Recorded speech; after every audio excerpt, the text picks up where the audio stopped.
सभी तलों को पार कर जाएं तो संसार के भी सभी तलों को पार कर जाएंगे। तब न तो शरीर में आना होगा, न संसार में आना होगा, आवागमन का चक्र छूट जाएगा। इसी के लिए ध्यान योग की आवश्यकता है।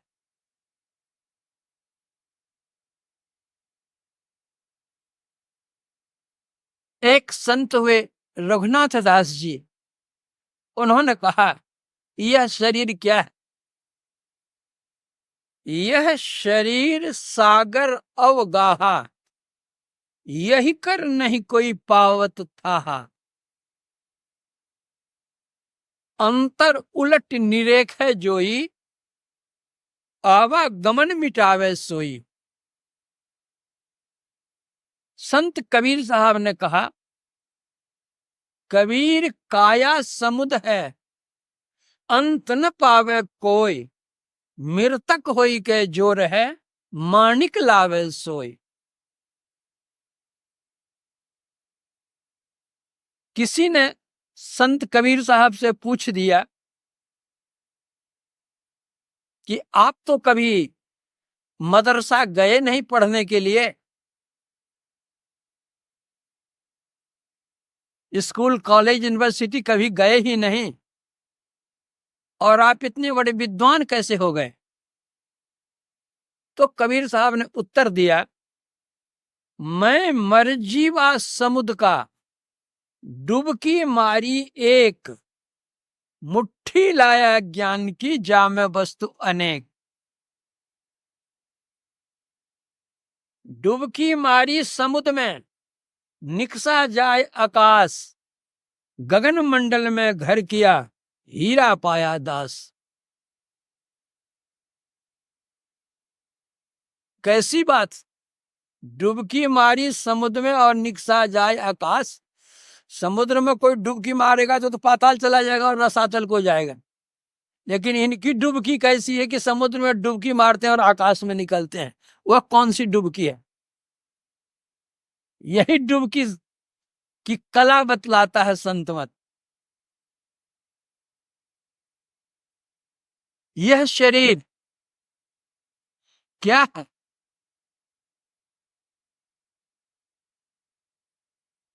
बृहदारण्योपनिषद में लिखा है, उल्टा वृक्ष है।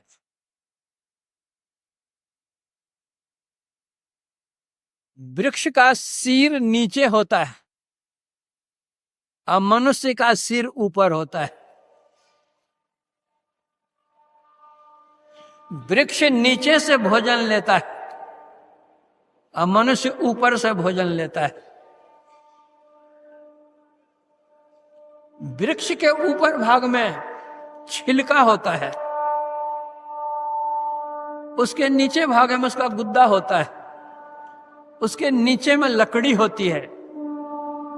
मनुष्य शरीर के ऊपरी भाग में चमड़ा होता है, उसके नीचे भाग में मांस होता है, उसके नीचे भाग में हड्डी होती है।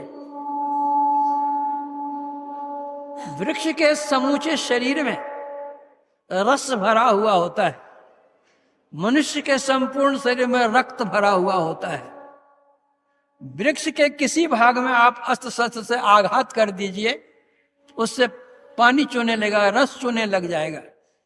मनुष्य शरीर के भी किसी भाग में अस्त्र शस्त्र से आप आघात कर दीजिए, रक्त चूने लग जाएगा। वृक्ष में इतने पत्ते होते हैं जिसकी गणना आप नहीं कर सकते हैं। मनुष्य शरीर में इतने रोए होते हैं जिसकी गणना आप नहीं कर सकते हैं।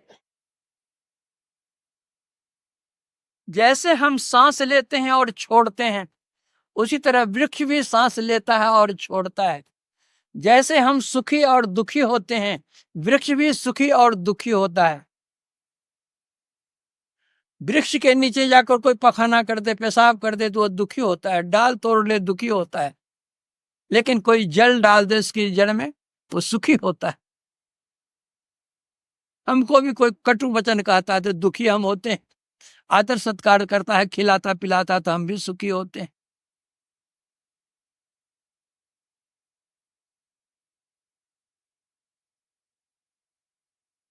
परमात्मा ने जो सृष्टि की है कुछ जीव ऐसे हैं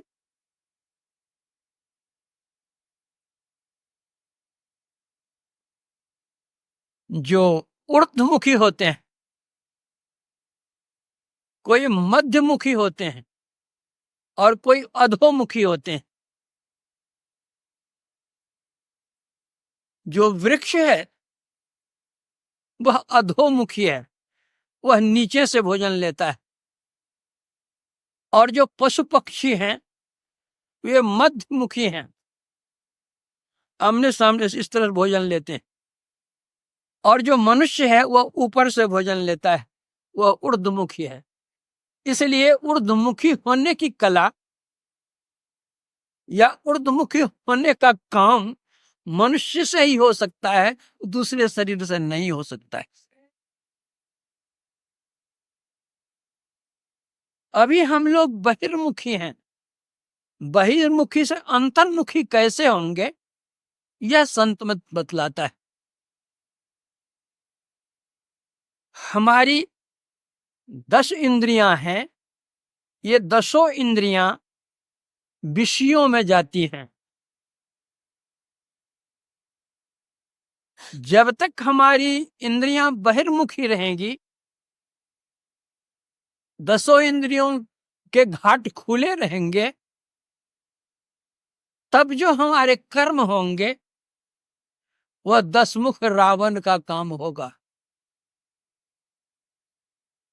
इन 10 इंद्रियों की धाराओं को समेटकर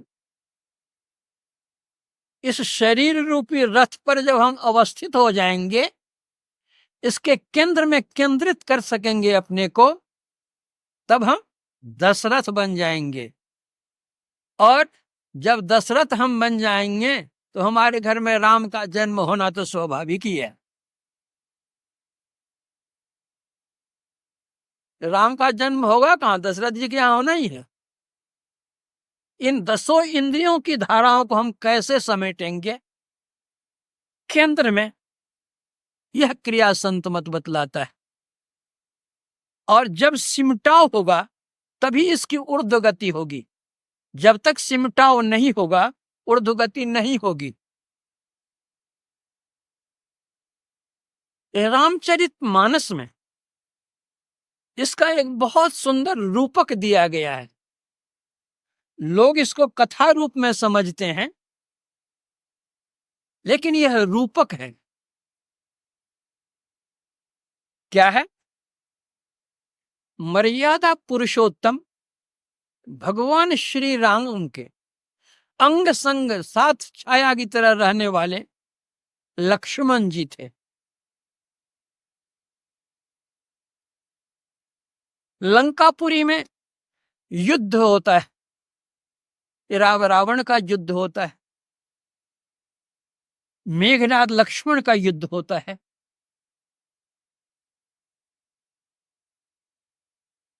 मेघनाद के शक्तिवान से लक्ष्मण मूर्छित होकर गिर जाता है, बेहोश हो जाता है।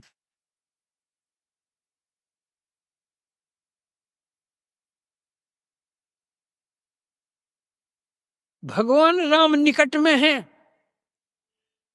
लेकिन लक्ष्मण को इसकी सुधि नहीं है कि राम हमारे निकट है। राम बेचारे भी दुखी हैं अपने भाई की उस अवस्था को देखकर, और कहते हैं जो जनतो बन बंद बिछो पिता बचन मानतो नहीं। वो विलाप करते हैं, दुखी होते हैं, वे रोते हैं। लेकिन रोने धोने से क्या होगा, कुछ उपाय करना होगा। क्या उपाय किया गया? लंका से सुखेन नाम के वैद्य को बुलाया गया। वैद्य ने लक्ष्मण जी को देखा, उनके शरीर में बाण लगे हुए थे, जहां था पड़े हुए हैं बेहोश।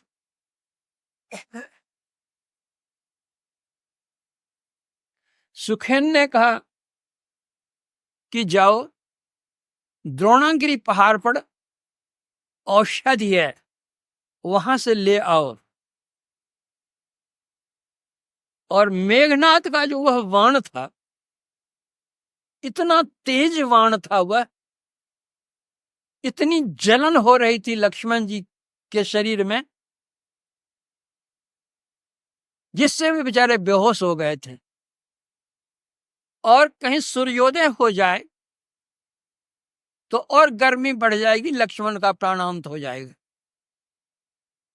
इसलिए सूर्योदय के पहले ही अगर जड़ी आ जाए, उसका व्यवहार किया जाए, तो लक्ष्मण जी जीवित हो जाएंगे। अब द्रोणागिरी से कौन लाता है? तो जो काम कोई नहीं कर सकता है वो काम हनुमान जी कर सकते हैं। हनुमान जी को भेजा गया, हनुमान जी गए और जड़ी की पहचान उन्होंने बतला दी थी। और सबसे बहुमूल्य जड़ी उसमें संजीवनी थी, का उसके नीचे वो प्रकाश होता होगा। रावण को यह बात मालूम हुई। रावण अपना आदमी भेज करके जितने वहां जंगल पहाड़ थे सबके नीचे प्रकाश कर दिया। अब हनुमान जी को कठिनाई हो गई कि कौन सी संजीवनी बूटी और कौन सी अरी बूटी, कौन सी क्या बूटी है। तो हनुमान जी पहाड़े उठाकर लेकर वहां से चल दिए कि अपना पहचान कर लेना कौन है नहीं है। आ गए पहाड़ लेकर के हनुमान जी। सुखेन वैद्य उससे 4 प्रकार की जड़ियां निकालते हैं। एक जड़ी का नाम था विशल्य करनी,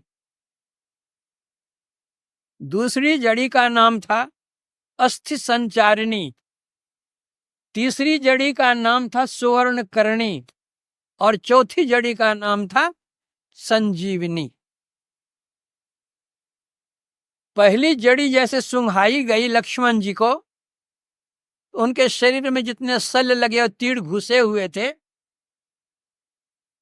सब तीर सब झड़ गए, भाले झड़ गए, जितने अस्त्र शस्त्र लगे हुए थे सब झड़ गए। विशल्य करनी। उसके बाद जब दूसरी जड़ी सुंघाई गई उनको, वह जड़ी का काम था अस्थि संचारण करने का। हड्डियां जो टूट गई थी, ये सारी हड्डियां आकर के जुड़ गई, मिलकर एक हो गई, अस्थि संचारिणी। तीसरी जड़ी सुंघाई गई उनको सुवर्ण करणी। अस्त्र शस्त्र तो निकल गए, हड्डियां जुड़ गईं, लेकिन शरीर पर घाव का दाग तो रह ही गया। जब सुवर्ण करणी जड़ी उनको सुंघाई गई तो जितने दाग थे सबके सब दाग मिट गए, और जैसे गौर वर्ण के लक्ष्मण जी थे, सोने के समान चमकता था उनका शरीर, वैसे शरीर चमकने लग गया। सुवर्ण करणी। सब कुछ तो हो गया, लेकिन अभी तक प्राण आया ही नहीं है। तब जब उनको संजीवनी बूटी सुंघाते हैं तो लक्ष्मण जी की प्राण आ जाता है, होश आ जाता है, और देखते हैं भगवान है और सब कुछ वो देखने लग जाते हैं। यह एक रूपक है, वास्तविकता क्या है?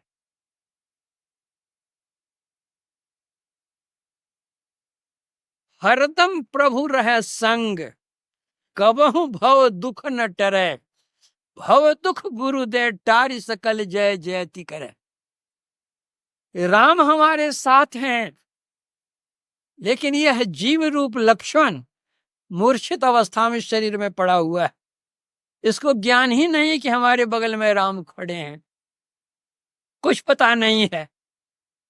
तब सदगुरु वैद्य वचन विश्वासा, संयम यह न विषय कई आशा, रघुपति भगति सजीवन मूरी, अनुपान श्रद्धा मति पूरी, ऐ विधि भलई सो रोग न साही, नाही तो कोटि जतन नहीं जाई। जो सदगुरु रूप वैद्य आते हैं वे हमको जड़ी देते हैं, उस जड़ी का व्यवहार हम करते हैं, तब क्या होता है?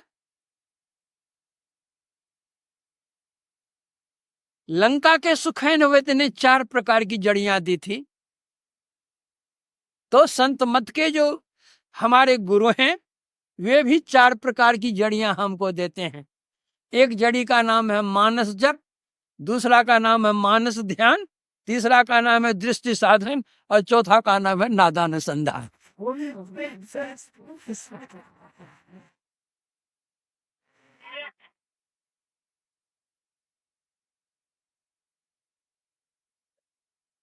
पहली जड़ी सुहाने से क्या हुआ? जितने अस्त्र शस्त्र लगे हुए थे सब निकल गए।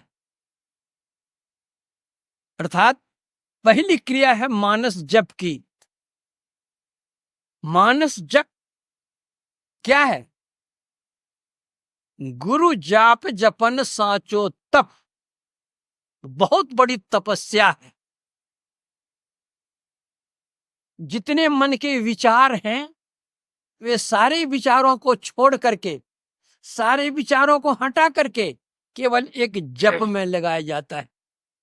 और अगर कोई एक जप में ठीक से अपने को एकत्रित करके जप कर सकता है तो सारे विचार उसके छूट जाते हैं और जपात सिद्धि, जप करते कर उसको सिद्धि लाभ हो जाती, सिद्धि लाभ कर लेते हैं वे।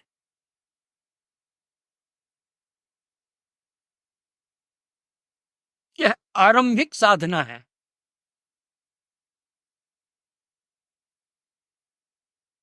तीन वर्ष पहले मैं गया था दिल्ली। कुछ लोगों ने मुझसे दीक्षा ली थी। उसमें एक महिला ने कुछ मनोयोग से जप किया, उस जप में ही उसको सिद्धि मिल गई। अब जिसको जो वचन कहे वह हो जाए, जिसको जो कुछ कहे वह हो जाए। अब बड़े बड़े लोग भी उसके यहाँ आने लग गए।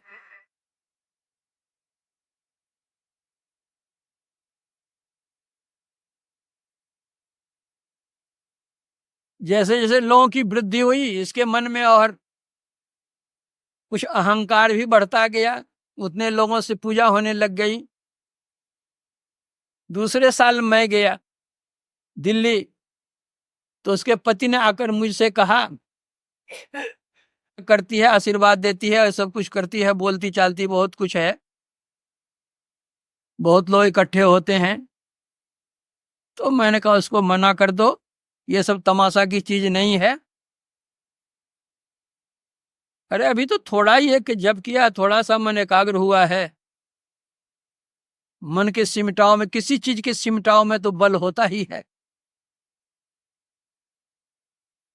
100 फीट की चौड़ाई में अगर पानी की धारा बह रही है, उसको अगर 10 फीट में लाइए तो देखिए तो उसकी धारा कितनी प्रखर हो जाती है। अब 5 फीट में लाइए तो और उसकी धारा प्रखर होगी, 1 फीट में लाइए तो और उसकी धारा प्रखर हो जाएगी।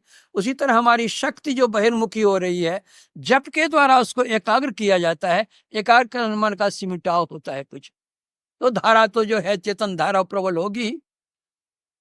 शक्ति जो क्षरण हो रहा है, शक्ति का जो क्षरण हो रहा है उसका एकत्रीकरण होगा, शक्ति तो बढ़ेगी ही।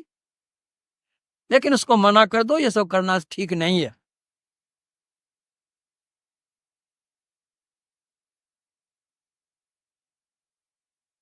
लेकिन उसने माना नहीं, जैसा मन उसका वो करती ही रह गई। पर गत वर्ष भी मैं गया था तो हमारे एक सत्संगी थे बेचारे, रामेश्वर कुमार आर्य प्रोफेसर, उनका लड़का आनंद यहीं कहीं बैठा होगा, ये इंजीनियर है, ये हमारा बच्चे के समान है।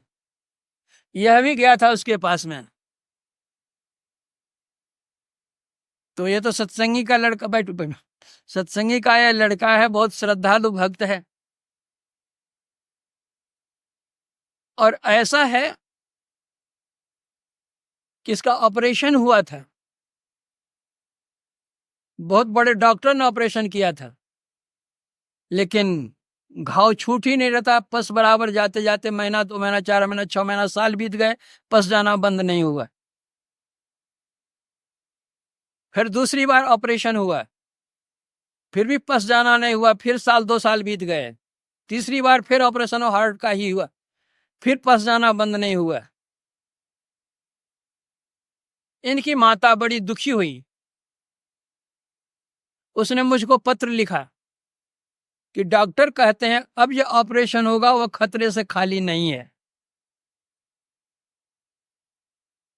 तो आप मुझे गुरु महाराज से आशीर्वाद दिला दीजिए हमारा बच्चा ठीक हो जाए।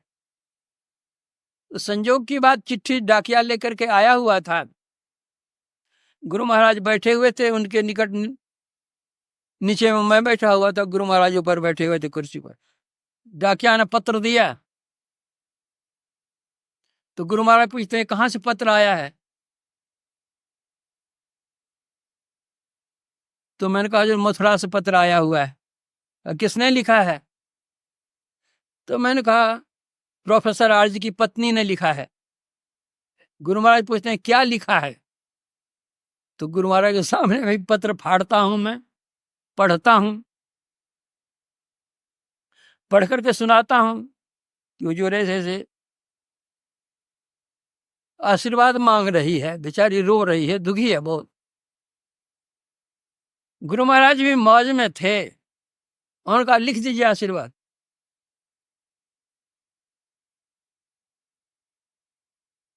आशीर्वाद लिख दिया। तब जो ऑपरेशन हुआ, तो कई साल पहले जो ऑपरेशन हुआ एक पिन छूट गया था, इसी कारण पस निकलता था, उस बार वह पिन देखने आया।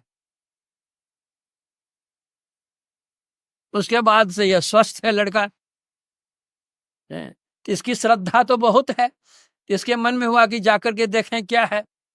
जाता है वहां पर, तो अपने को बतलाती थी वह कि हम अंतर्जामी है, सब कुछ हम जानते हैं। लेकिन जो भी पूंजी थी वो तो समाप्त हो गई कई साल में ही, अब पूंजी तो रही नहीं। तो इसको वो कहती है कि तुम सत्संगी का लड़का है तो अभी तक दीक्षा क्यों नहीं लिया है? इसका हम तो दीक्षा तो ले चुके हैं, कितने दिन हमको दीक्षा लिए हो गए। उसकी अंतर्जामिता तो उसी में समझ गया।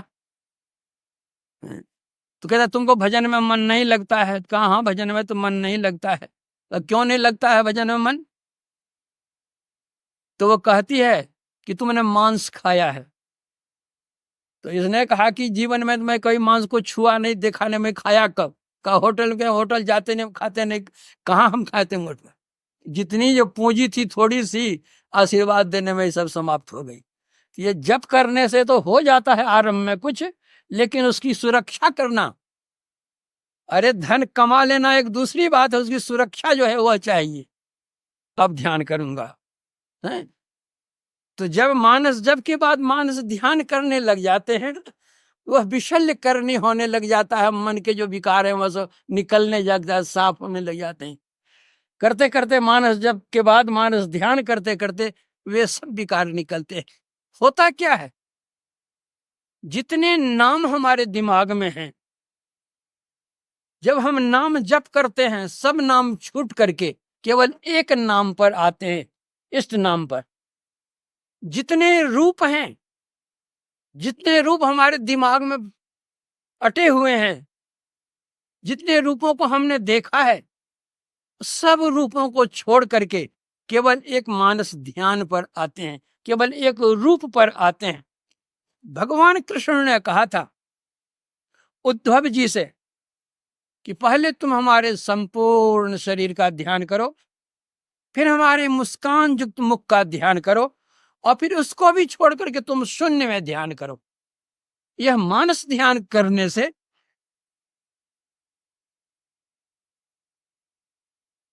अस्थि संचारणी मन का सिमटाव होता है।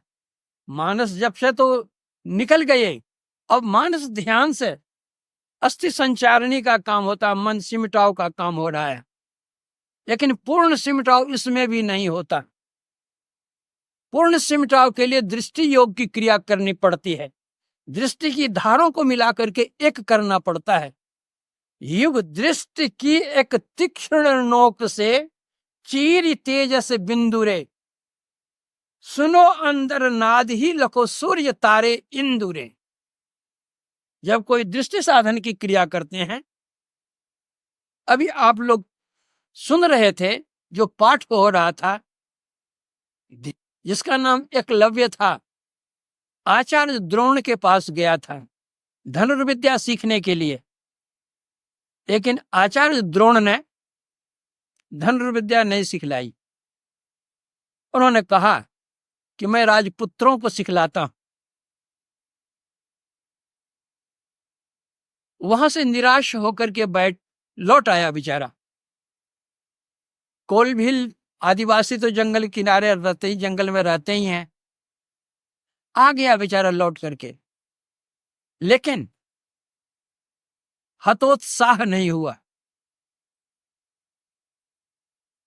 उसने आचार्य द्रोण की मूर्ति का गठन किया और उसी मूर्ति का वह ध्यान करने लगा।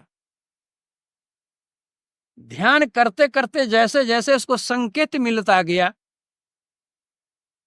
उस तरह से वो अभ्यास करने लग गया और अभ्यास करते करते इतना कुशल हो गया कि अर्जुन से भी वह आगे हो गया। आचार्य द्रोण ने अर्जुन से कहा था कि सबसे आगे मैं तुमको बढ़ा दूंगा, लेकिन अर्जुन से भी वह आगे बढ़ गया। ठीक से बैठिए, तुम सुनते क्या? इन लोगों के बीच में बैठिए।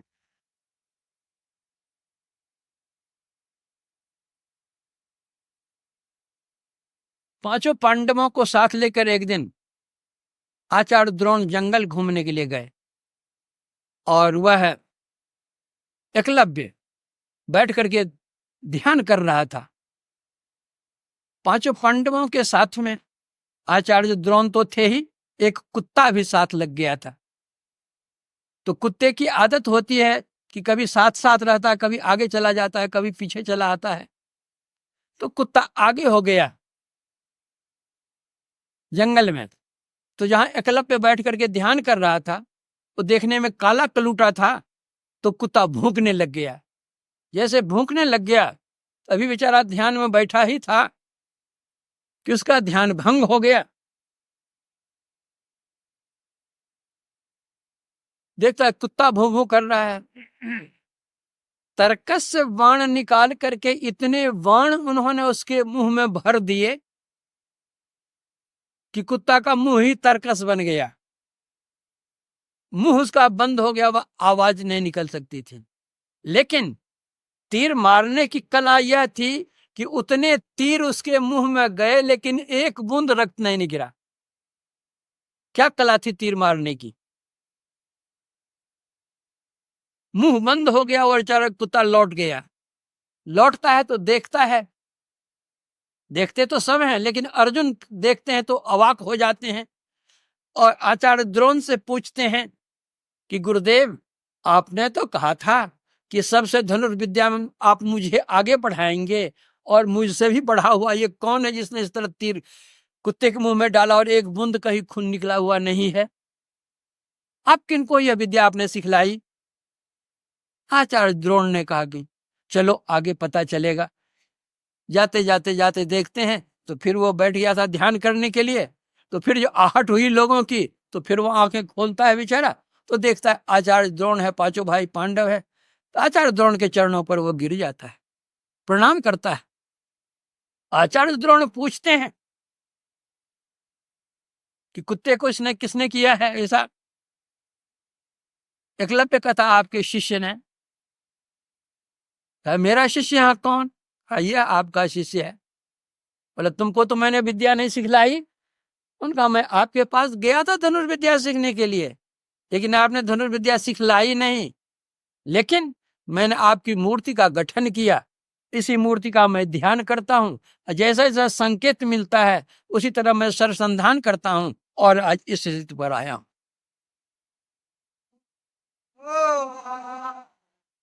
वह गुरु नानक देव जी महाराज कहते हैं, गुरु की मूर्त हृदय बसाए, जो इच्छा सो ही फल पाए।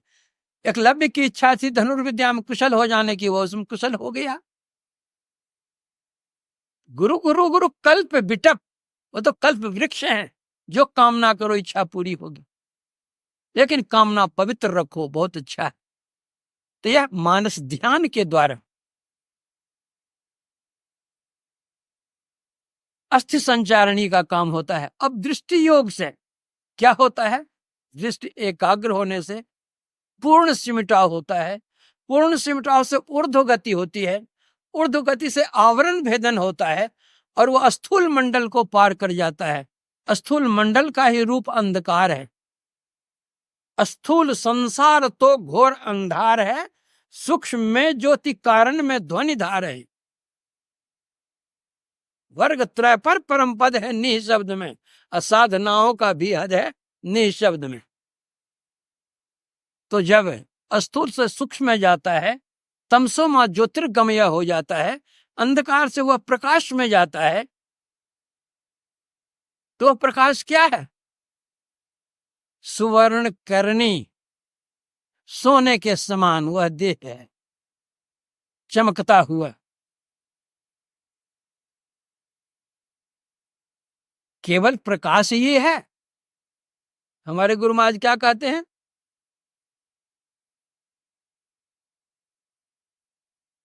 छट छट छट छट बिजली चमके, भोर का तार दिखाता है, चंदा उगत उदय हो रविहु धूर शब्द मिल जाता है।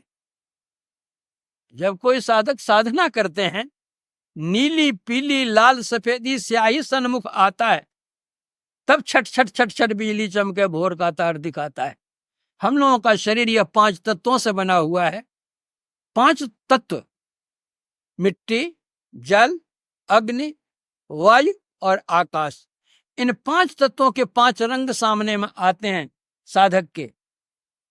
कभी पीला रंग आता है, वह पीला रंग पृथ्वी का रंग है। लाल रंग आता है, वह जल का रंग है।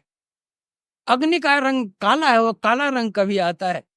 आंख बंद करने पर तो काला सबको दिखता है, लेकिन काला में भी भिन्नता है और भिन्न रंग के काले हैं, कई तरह के काले हैं।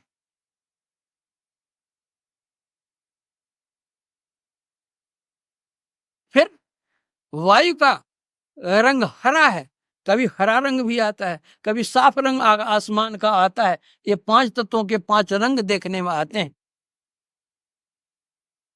फिर बिजली चमकती, जिस तरह से आकाश में बिजली चमकती है, उस तरह अपने अंदर में बिजली चमकती है। जिस तरह बाहर संसार में हम तारा देखते हैं, अनेक तारे देखते हैं, वो भी अपने अंदर में अनेक तारे हैं।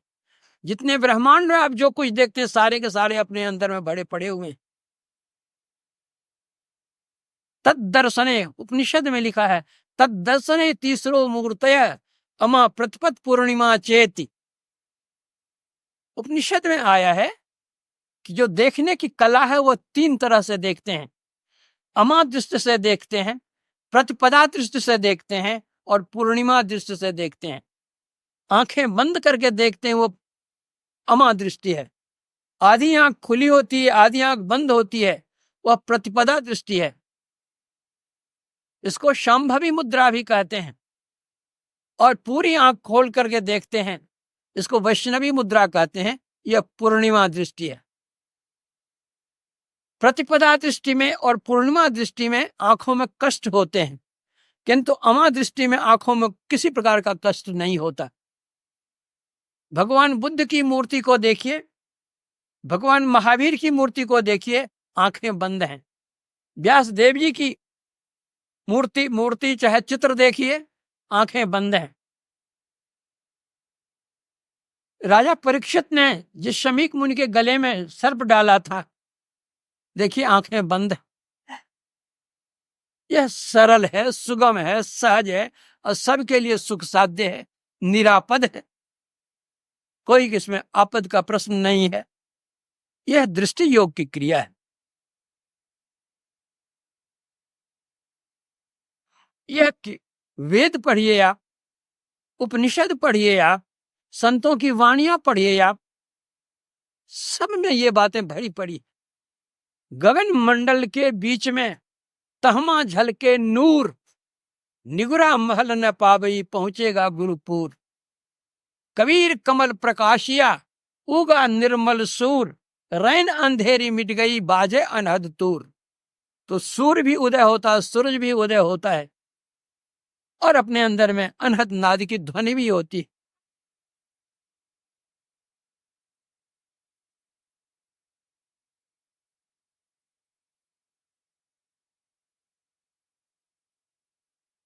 गुरु नानक देव जी महाराज कहते हैं, रवि शशि लऊ के इहुतन किंगुरी बाजे शब्द निरारी। रवि भी, सूरज भी, चंद्र भी, सब इसके अंदर में। झिलमिल झिलके चंदन तारा, अपने अंदर ये सब चीजें देखने में आती।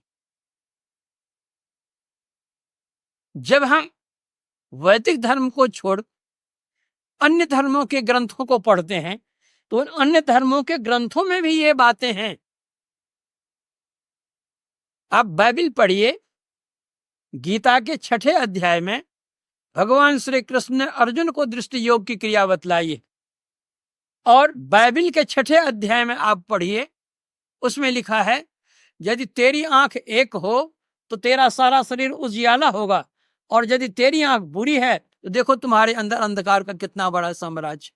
सकेत फाटक से प्रवेश करो, क्योंकि चौड़ा है वह मार्ग जो मृत्यु को पहुंचाता है, और संकीर्ण है वह मार्ग जो जीवन को पहुंचाता है। वह संकीर्ण मार्ग है, सुख मन की झीना नाल से अमृत की धारा बह रही, वह महीन रास्ता।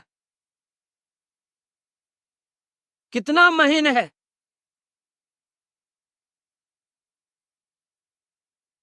सहस भाग एक बाल बराबर, ध्यान धरहु लवलीनी।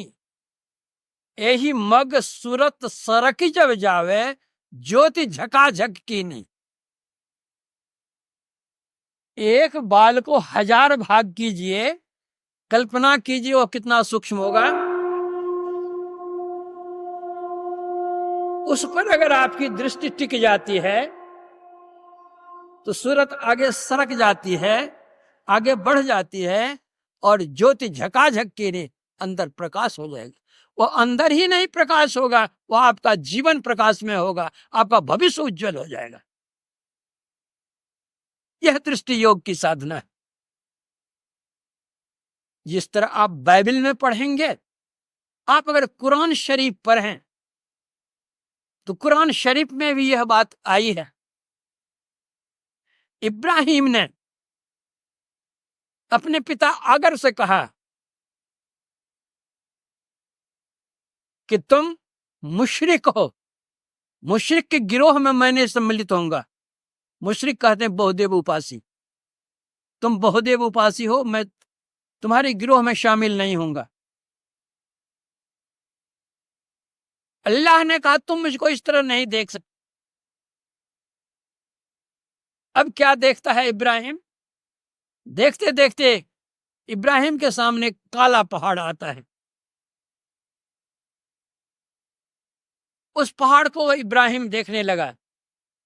देखते देखते देखते वह काला पहाड़ चूर चूर हो जाता है, एक तारा निकल आता है। इब्राहिम कहता है कि यही अल्लाह है, लेकिन देखते देखते देखते वह तारा विलीन हो जाता है। इब्राहिम कहता है कि अल्लाह ऐसा नहीं होता। चंद्रमा निकल आया तो इब्राहिम ने कहा हाँ यह खुदा है। देखते देखते वह चंद्रमा भी नहीं रहा, सूरज निकल आया। इब्राहिम का वह अल्लाह नहीं था, यह अल्लाह है। आप मस्जिद में देखिए, या उनका जो झंडा पताका है देखिए, उसमें तारा और चंद्रमा का चित्र रहता है। वह मस्जिद और उसके झंडे में जो तारा और चंद्रमा का चित्र है, वह बाहर का चंद्रमा और तारा नहीं है, वह अपने भीतर का चंद्रमा और तारा है। लेकिन लोग इसको नहीं जानते कि क्या है। जब तक सच्चे सदगुरु नहीं मिलेंगे, सच्ची सीख नहीं मिलेगी, सत साधना नहीं करेंगे, इसका साक्षात्कार नहीं हो। आप कहेंगे तो रोज हम तारा देखते हैं, रोज हम सूरज देखते हैं, रोज हम चंद्रमा देखते हैं, तो भीतर में देखेंगे तो क्या होगा, और बाहर में देखने से तो देखते ही है। तो बाहर और भीतर में बहुत अंतर है। हम लोग आरती पढ़ते हैं, क्या पढ़ते हैं उसमें? निर्मल ज्योत जरत घट माही। बाहर में जो आप ज्योति देखते हैं, प्रकाश देखते हैं, दीपक देखते हैं, मरकरी देखते हैं, बल्ब देखते हैं, कीड़े फतिंगे सब जाया कर गिर कर मरते हैं ना, इसको तो आप अपनी आंखों देखते हैं, कीड़े फतिंगे सब जलकर मरकर गिर रहे हैं। तो बाहर के प्रकाश में बाहर के जो कीड़े मकोड़े हैं वे जल जल मर करके गिरते हैं, और जब आपके अंदर में प्रकाश होगा, उस प्रकाश को आप देखेंगे तो आपके जो अंदर के कीड़े हैं, काम क्रोध लोभ मोह मद मात्सर्य, ये जलकर घर खत्म होंगे।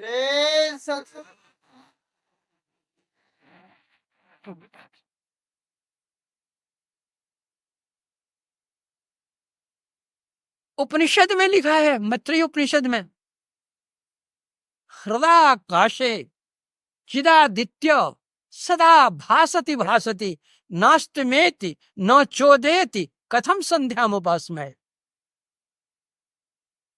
एक ब्राह्मण देवता थे, वे अन्य ब्राह्मणों की तरह पूजा पाठ नहीं करते थे, वो बैठ करके ध्यान ही करते थे।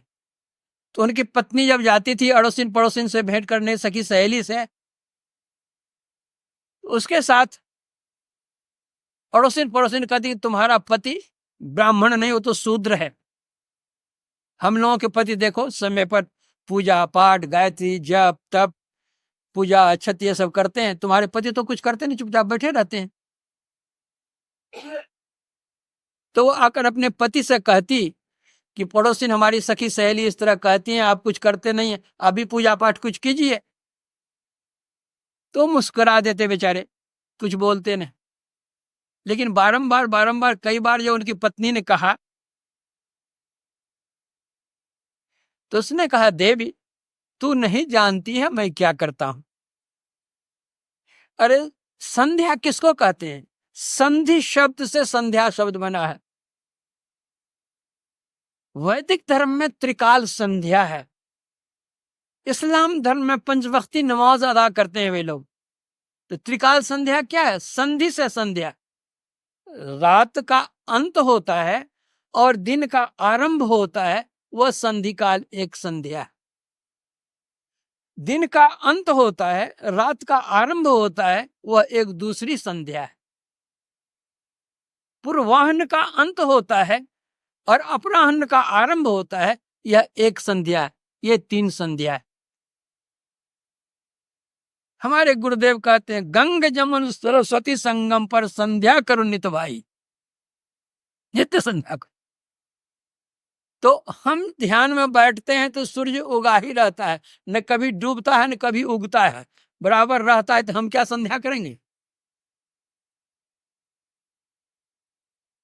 संत पलटू दास जी महाराज ने कहा, उस देश की बात मैं कहता हूं, आसमान के बीच सुलाख है जी, बादशाह उसी बीच बैठा है, सूझ पड़े बिन आंख है जी, सुर्ख तो उसका चेहरा है, आफताब तसद्दुक लाख है जी, पलटू हु आवाज आवे, वहां मेरा दिल मुस्ताक है जी।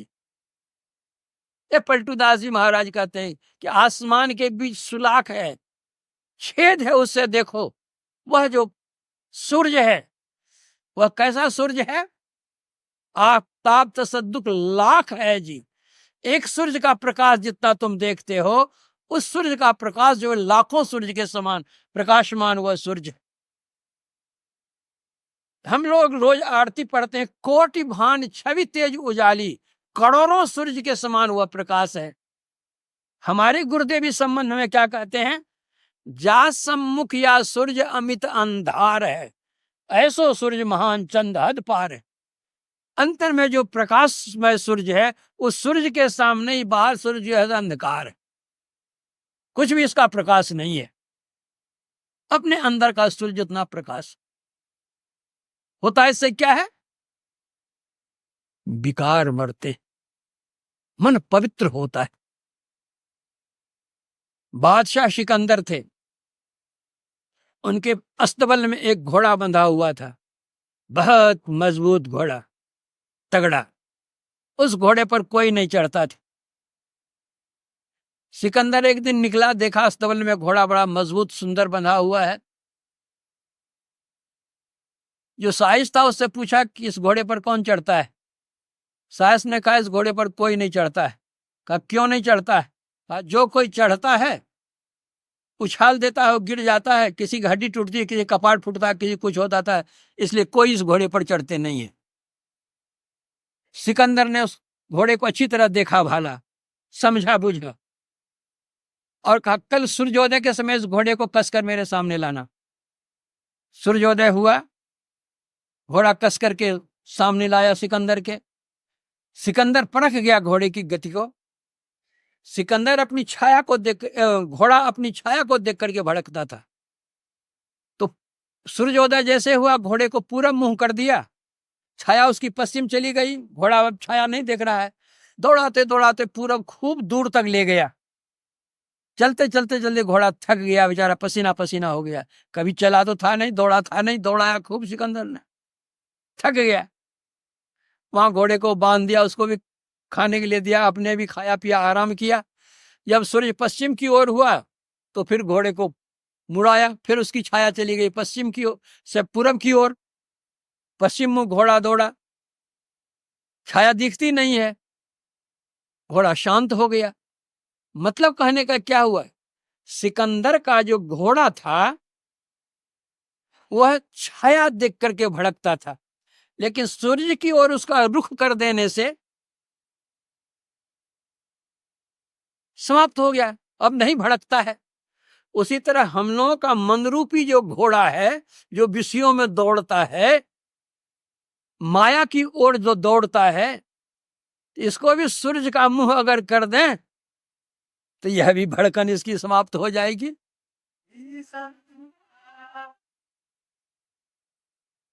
सिकंदर का घोड़ा तो छाया देख करके भड़कता था और हम लोगों का मन घोड़ा माया देख करके भड़कता है। इसलिए अपने अंदर के सूर्य की चर्चा रामचरितमानस के उत्तर कांड में आया है। उसके सभी विकार दूर हो जाते हैं, तीनों लोक उसको सूझने लगता है, बैठता है कहीं और देखता है कहीं। वो तो इस तरह स्थूल आवरण को पार कर वो सूक्ष्म में प्रवेश करता है और सूक्ष्म में प्रकाश के साथ नादानुभूति भी होती है। जिस तरह कोई मंडप सजा हुआ हो विविध प्रकार के फूलों, प्रकाशों, विविध रंगों से, जो बाहर के देखने वाले देखने के लिए जाते हैं, मंडप की सजावट को वे देखते हैं।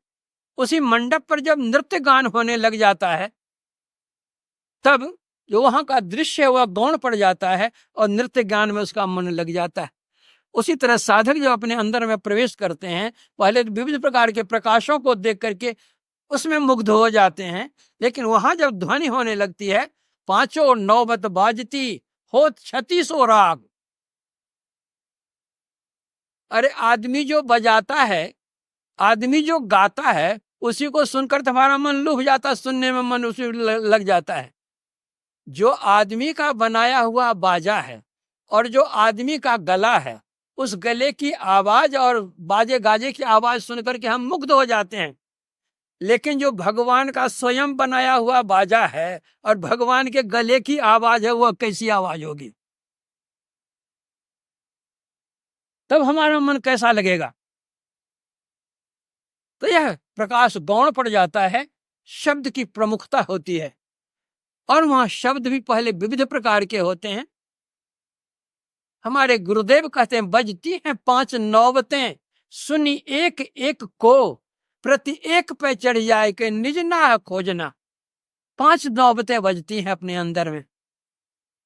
स्थूल सूक्ष्म की संधि है, सूक्ष्म कारण की संधि है, कारण महाकारण की संधि है, महाकारण से केवल की संधि है, केवल परमात्मा की संधि है। ये 5 नौबतें।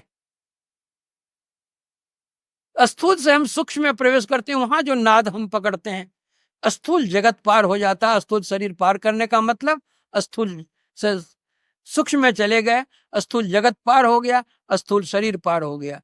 प्रकाश में चले गए, सूक्ष्म शरीर पार कर गए, सूक्ष्म संसार पार गए।